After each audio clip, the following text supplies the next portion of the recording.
नमस्कार दोस्तों, मेरा नाम है अखिल तिवारी। मैं आपका स्वागत करता हूं अपने YouTube चैनल पर एक नई वीडियो के साथ। आज हम इस वीडियो में ईवीएम के बारे में बात करेंगे कि क्या ईवीएम मशीन हैक हो सकती है।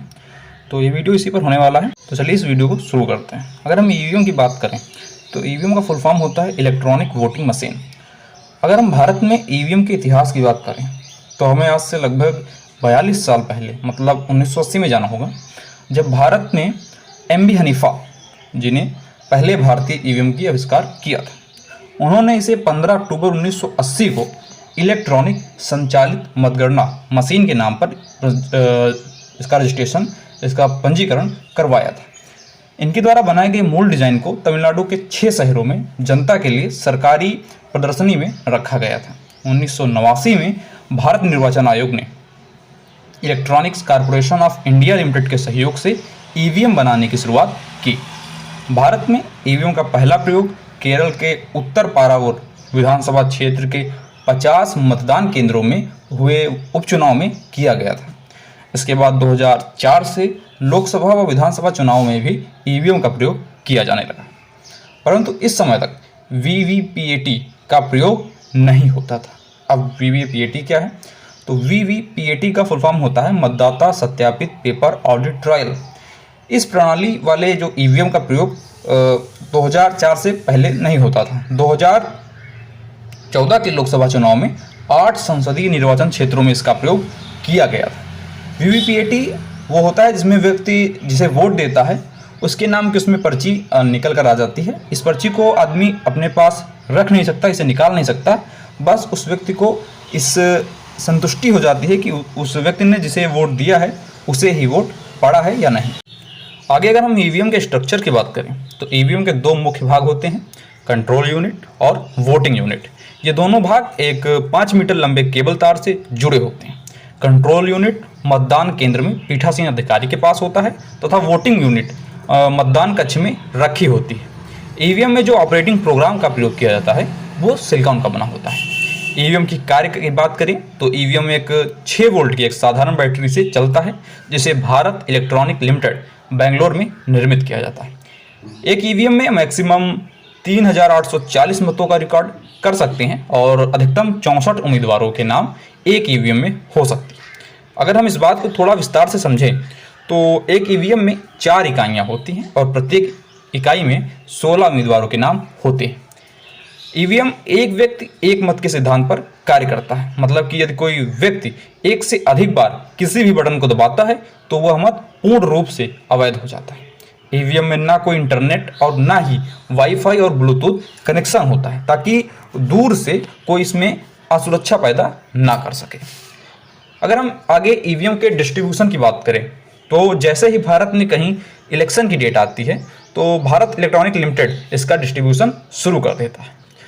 जहां चुनाव होने होते हैं वहां के डिस्ट्रिक्ट हेडक्वार्टर में एक स्ट्रांग रूम होता है जहां पर इसे लाकर रखा जाता है।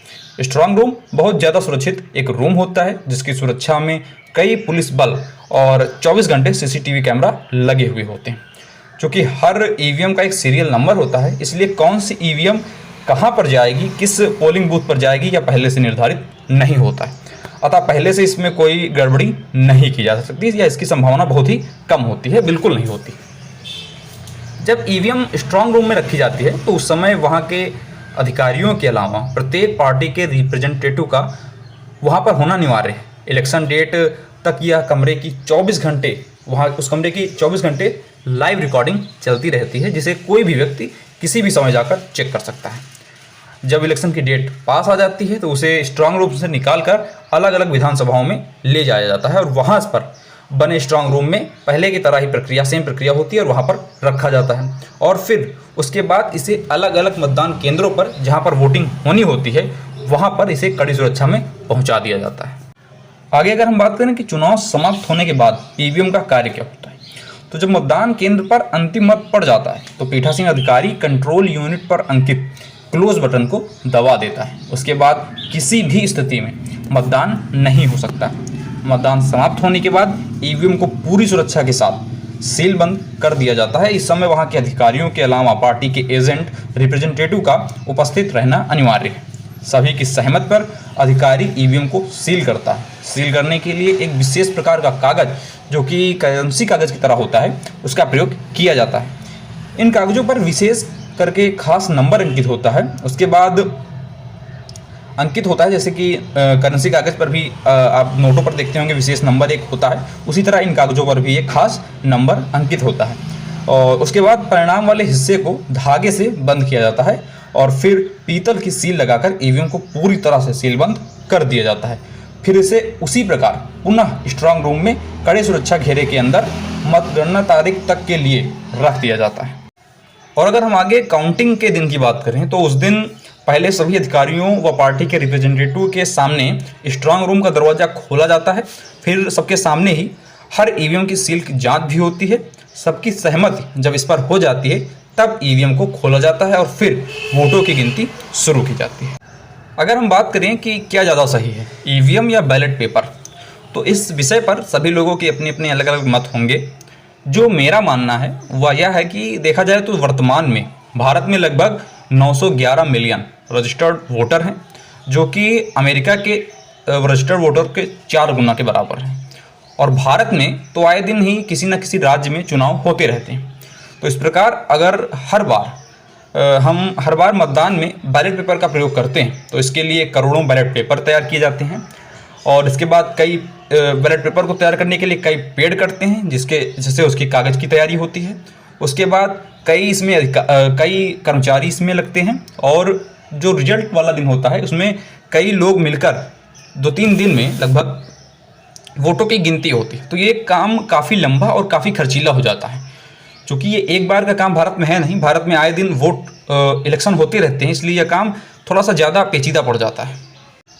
बाकी जैसा मैंने बताया कि इस विषय पर सबके अलग अलग मत हैं, तो सबके अलग अलग मत इसमें हो सकते हैं। और अंत में अगर हम बात करें कि सबसे ज़रूरी मुद्दा जो कि है कि ईवीएम कितना ज़्यादा सुरक्षित है, अगर आपने पूरा वीडियो देखा है तो आप थोड़ा बहुत ज़रूर समझ गए होंगे कि ईवीएम कितना ज़्यादा सुरक्षित और ज़रूरी है। क्योंकि यह एक बड़ा और ज़रूरी सवाल है ईवीएम की सुरक्षा को लेकर, इसलिए इसको ध्यान में रखते हुए इलेक्शन कमीशन ने 3 जून 2017 को सभी राजनीतिक पार्टियों को एक खुला चैलेंज दिया कि कोई भी ईवीएम को हैक करके दिखाए या फिर किसी एक्सपर्ट को भी बुलाकर उसे हैक करके दिखाए। इस पर कोई भी राजनीतिक पार्टी सामने नहीं आई।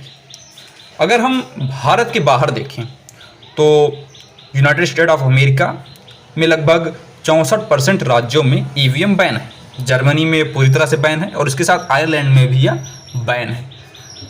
और भी कई देश हैं जो इसके उदाहरण हो सकते हैं या हैं, परंतु इसका यह मतलब नहीं है कि ईवीएम मशीन खराब है या उसमें कुछ गड़बड़ी है। अगर हम इन देशों के कोर्ट के बयान देखें तो उसमें यह साफ बताया गया है कि यहाँ के नागरिकों को प्रोग्रामिंग लैंग्वेज समझ में नहीं आती है या फिर चुनावी प्रक्रिया में पारदर्शी न होना यह इसका एक मेन कारण है जो इसे बैन कराता है। वर्तमान में भारत के साथ वेनेजुएला, नाइजीरिया, यूक्रेन जैसे अन्य 31 देशों में ईवीएम का प्रयोग हो रहा है और पाकिस्तान, भूटान, नेपाल, कंबोडिया आदि देशों में इसे अपनाने की प्रक्रिया भी चल रही है।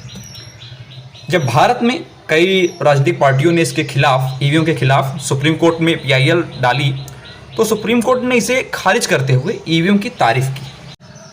और अगर आपके भी आसपास ऐसे व्यक्ति हैं जो यह मानते हैं कि ईवीएम हैक हो सकती है तो उनसे आप कहिए कि वो इलेक्शन कमीशन में जाकर ईवीएम सबके सामने हैक करके दिखाएं।